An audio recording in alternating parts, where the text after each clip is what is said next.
I'm your host, Jimmy Chen. Arrgh.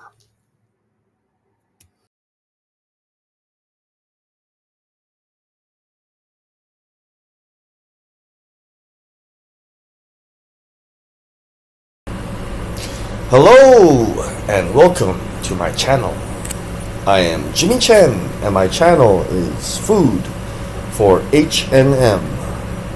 It is Food for HNM is written in 4 languages: in English, in traditional Chinese, the Chinese of democratic Taiwan, the good China, in Korean, and in Hebrew. So, hello again, and ni hao, that is Chinese, and annyeonghaseyo, it's Korean, and shalom. Shalom, shalom. Ani James. Naim me'od lahakir ota. We are in the book of 2 Kings, chapter 15.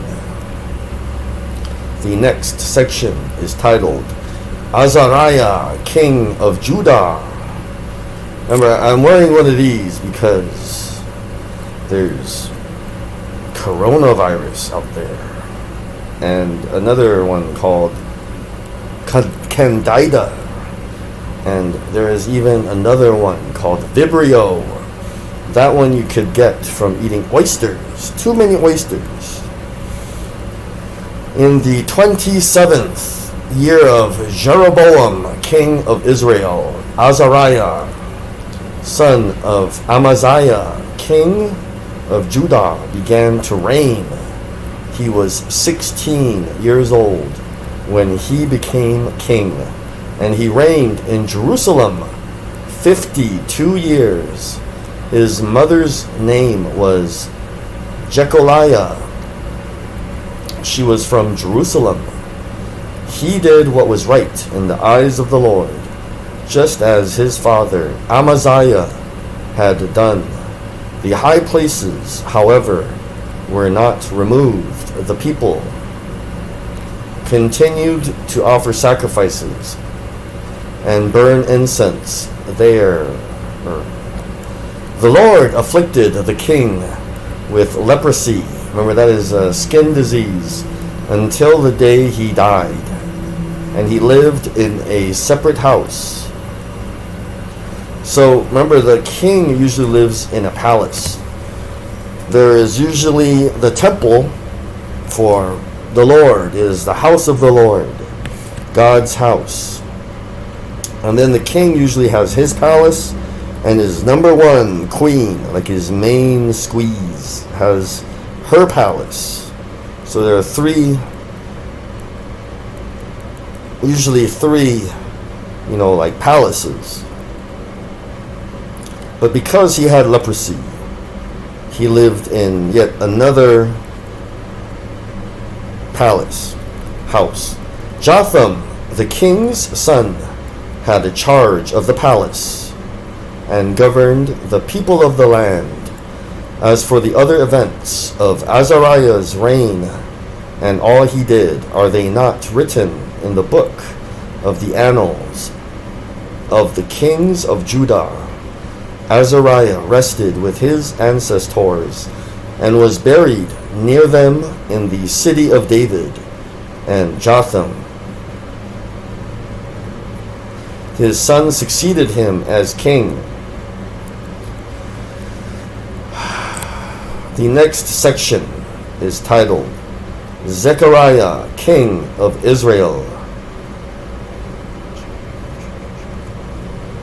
In the 38th year of Azariah, king of Judah, Zechariah, son of Jeroboam, became king of Israel in Samaria and he reigned 6 months. He did evil in the eyes of the Lord, as his predecessors had done.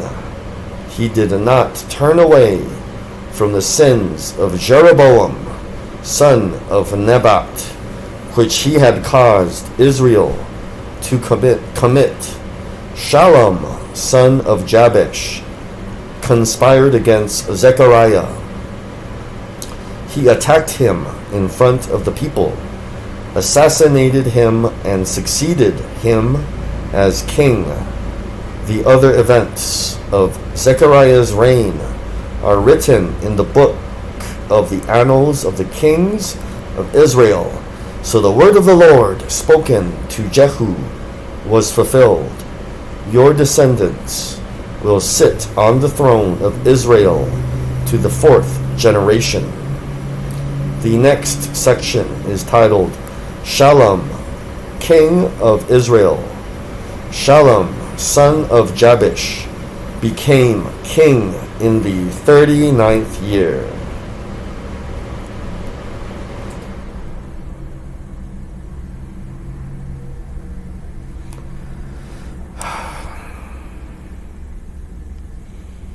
In the 39th year of Uzziah, king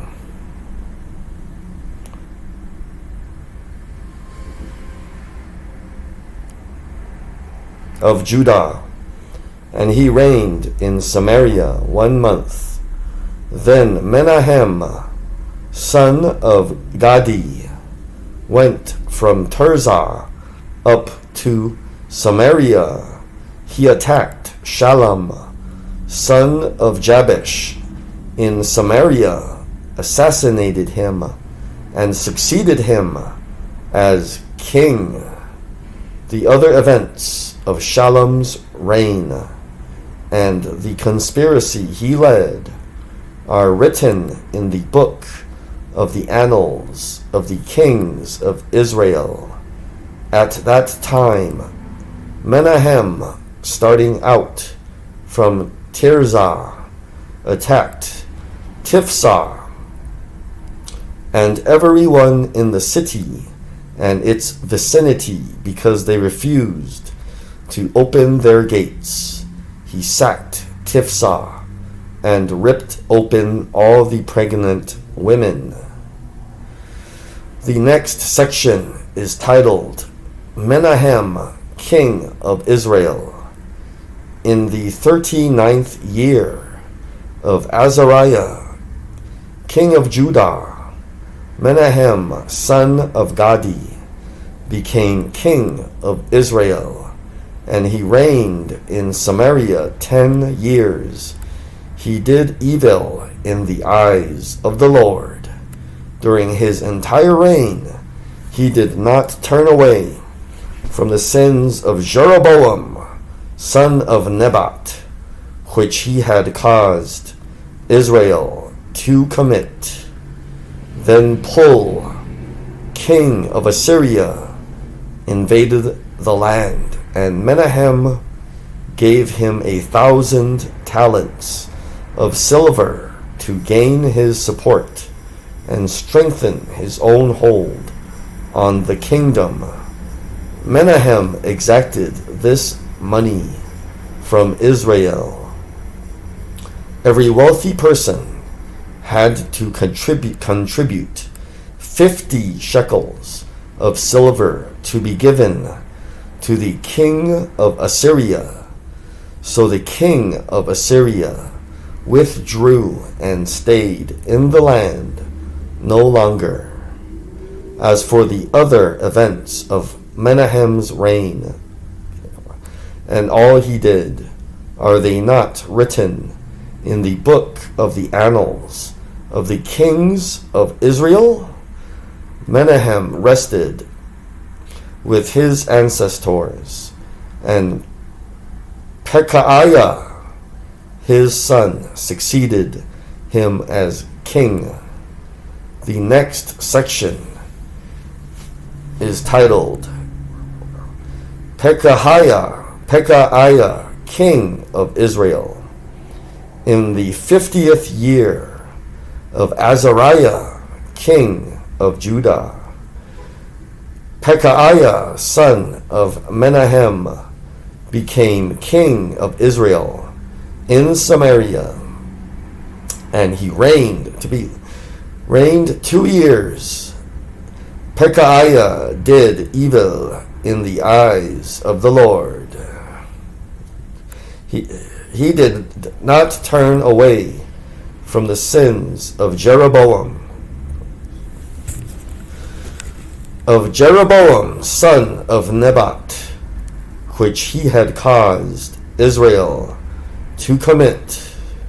One of his chief officers, Pekah, son of Remaliah, conspired against him, taking 50 men of Gilead with him.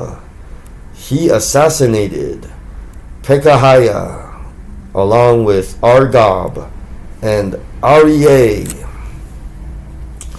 in the citadel of the royal palace at Samaria. So Pekah killed Pekahiah and succeeded him as king. The other events of Pekahiah's reign and all he did are written in the book of the annals of the kings of Israel. The next section is titled Pekah, king of Israel. In the 52nd year of Azariah, king of Judah, Pekah, son of Remaliah, became king of Israel in Samaria, and he reigned 20 years. He did evil in the eyes of the Lord.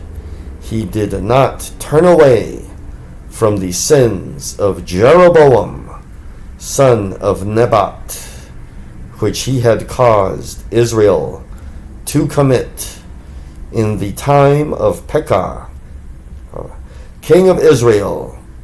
Tiglath-Pileser, king of Assyria, came and took Ijon, Abel-Beth-Maacah, Janoah, Kedesh, and Hazor. He took Gilead and Galilee, including all the land of Naphtali, and deported the people to Assyria. Then Hosea, son of Elah, conspired against Pekah, son of Remaliah. He attacked and assassinated him, and then succeeded him as king. In the 20th year of Jotham, son of Uzziah. As for the other events of Pekah's reign and all he did, are they not written in the book of the annals of the kings of Israel?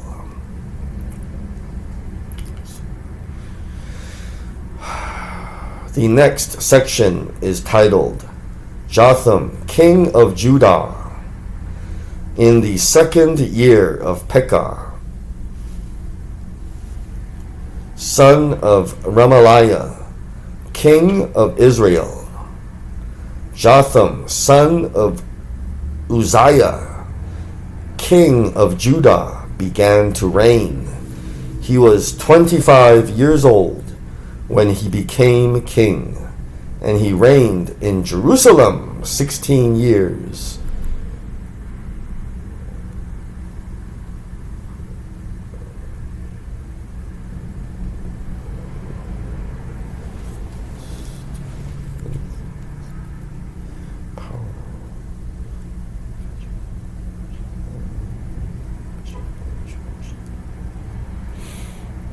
His mother's name was Jerusha, daughter of Zadok. He did what was right in the eyes of the Lord, just as his father Uzziah had done. The high places, however, were not removed. The people continued to offer sacrifices and burn incense there. Jotham rebuilt the upper gate of the temple of the Lord. As for the other events of Jotham's reign and what he did, are they not written in the book of the annals of the kings of Judah? In those days, the Lord began to send Rezin,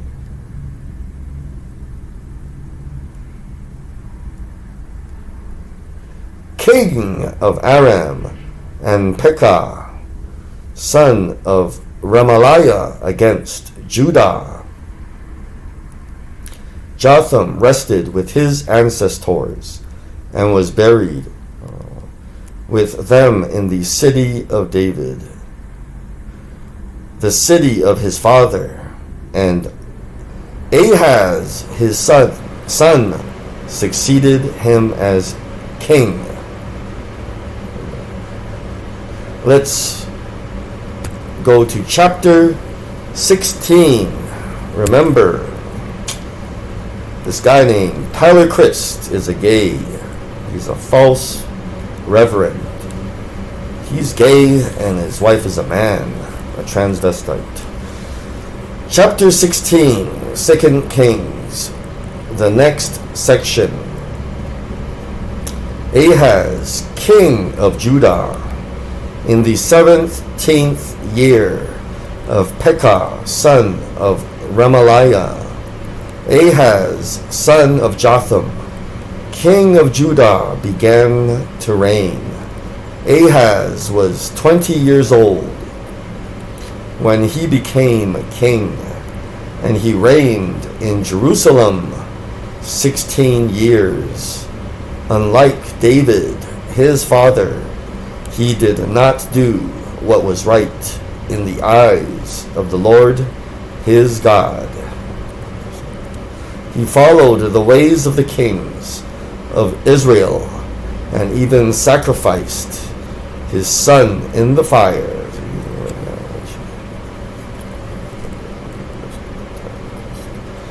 Sacrificed his son in the fire, engaging in the detestable practices of the nations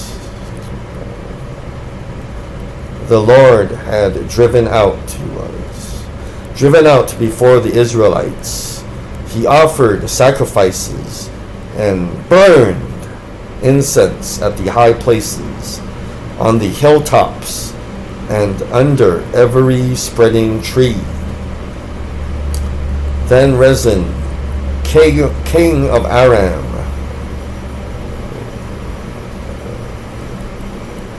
king of Aram, and Pekah, son of Remaliah, king of Israel, marched up to fight against Jerusalem.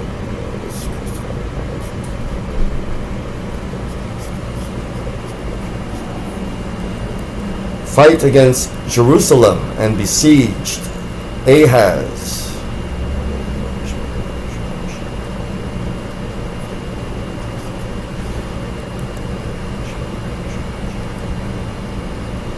Besieged Ahaz, but they could not overpower him.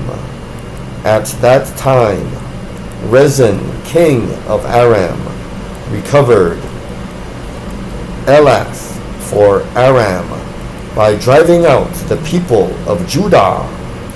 Edomites then moved into Elath and have lived there to this day.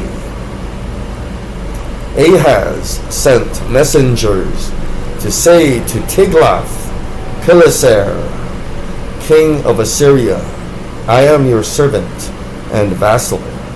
Come up and save me out of the hand of the king of Aram and of the king of Israel, who are attacking me. And Ahaz took the silver and gold found in the temple of the Lord and in the treasuries of the royal palace, and sent it as a gift to the king of Assyria. The king of Assyria complied by attacking Damascus and capturing it. He deported its inhabitants to Kir and put Rezin to death. Then King Ahaz went to Damascus to meet Tiglath-Pileser, king of Assyria. He saw an altar in Damascus and sent to Uriah the priest a sketch of the altar with detailed plans for its construction. So Uriah the priest built an altar in accordance with all the plans that King Ahaz had sent from Damascus, and finished it before King Ahaz returned. When the king came back from Damascus and saw the altar, he approached it and presented offerings on it. He offered up his burnt offering and grain offering, poured out his drink offering, and splashed the blood of his fellowship offerings against the altar. As for the bronze altar that stood before the Lord, he brought it from the front of the temple, from between the new altar and the temple of the Lord, and put it on the north side of the new altar. King Ahaz then gave these orders to Uriah the priest: on the large new altar offer the morning burnt offering and the evening grain offering, the king's burnt offering and his grain offering, and the burnt offering of all the people of the land, and their grain offering, and their drink offering. Splash against this altar the blood of all the burnt offerings and sacrifices, but I will use the bronze altar for seeking guidance, and Uriah the priest